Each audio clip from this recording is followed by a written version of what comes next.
नमस्कार उड़िया मंजू रोषे आपण मानक बहुत बहुत स्वागत। आज मु आपण मानक पई गोटे बढ़िया रेसिपी नहीं आसी। आउ सबुदिन एक प्रकार तरकारी खाई प्राय आम समस्त बोर हो गले, तेणु मुझे गोटे नुआ प्रकार रेसिपी आपण को बनई के देखी। आउ से आमको स्वीट कॉर्न बाको हो यहाँ मीठा मक्का। ये देखो गोटे मक्का को मुझे सीझी आनी एवं गोटे गोटे तार दाना गुड़ाक मुझे बाहर करदे। आउ ए रेसिपी बनवाई गोटे बड़ कैप्सिकम नहीं आउ जो मक्का बाहर करते ये गोटे बाटी मक्का मुझे नहीं। एवं चलतु आग को आम कौन नहीं सब देखी ना। यही रेसिपी बनवाई ये दुईटा कंचा लंका, गोटे इंच अधिक हम अदा नहीं, 4-5टा काजू नहीं, किसी चारमगज नहीं, 2टा पाचिला टमाटो नहीं।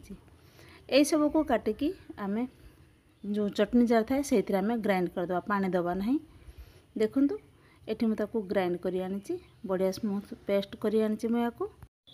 ये गैस रे अल्प टिके मु रिफाइन तेल दे भल कर कढ़ई को गरम कर आनी से काटिकी रखी कैप्सिकम को मु पकईदेली। आउ सीझा मक्का को से पकई देकी अल्प टिके लुण देकी ताकू मु 2 मिनट पर मीडियम फ्लेम रे भाजी आनी। ये आपड़ जेकोसी भी तेल खाऊँ आप नहीं पारे।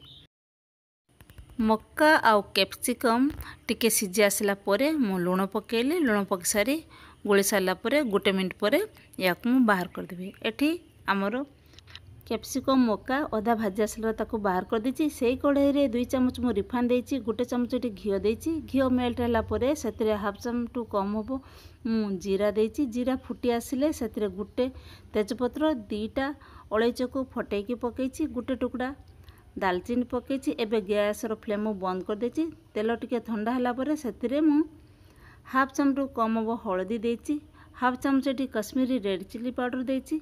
एटा राग न थाए तरकारी भल कलर आने पाए मु देछि। आउ एठी अदा, कंचा लंका, काजू, टमाटो जो पेस्ट करथिली ताकू दे देली। ताकू दे साला परे एठी 2-3 मिनट मु ताकू भाजबी।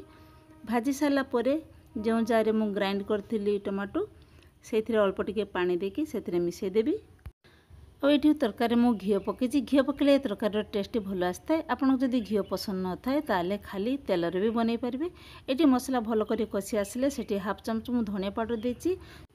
एठी मु स्वाद अनुसार 1/4 टीस्पून लुण देछि, कहीं आगर मु मक्का आउ शिमला मिर्च रे लुण देछि भाजला बेले।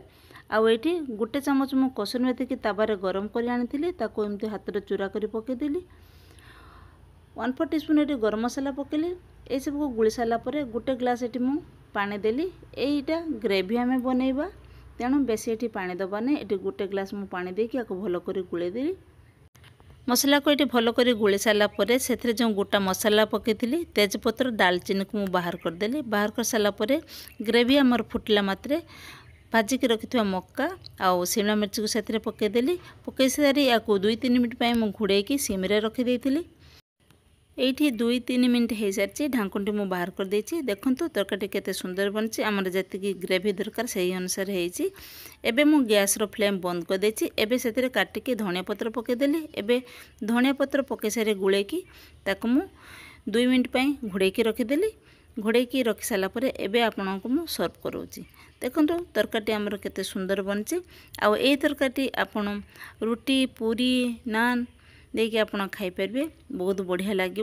तेणु आशा करुँच ये रेसिपीटी आपको निश्चय भल लगे। घर निश्चय बनातु, पिला मानक बहुत बढ़िया लगे।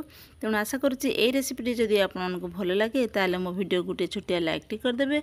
आपण मैंने जदि नुआ करी मो वीडियो को देखुंत ताले मो चैनल को प्लीज सब्सक्राइब करदेवे। पुणी देखा नुआ रेसिपी सहित।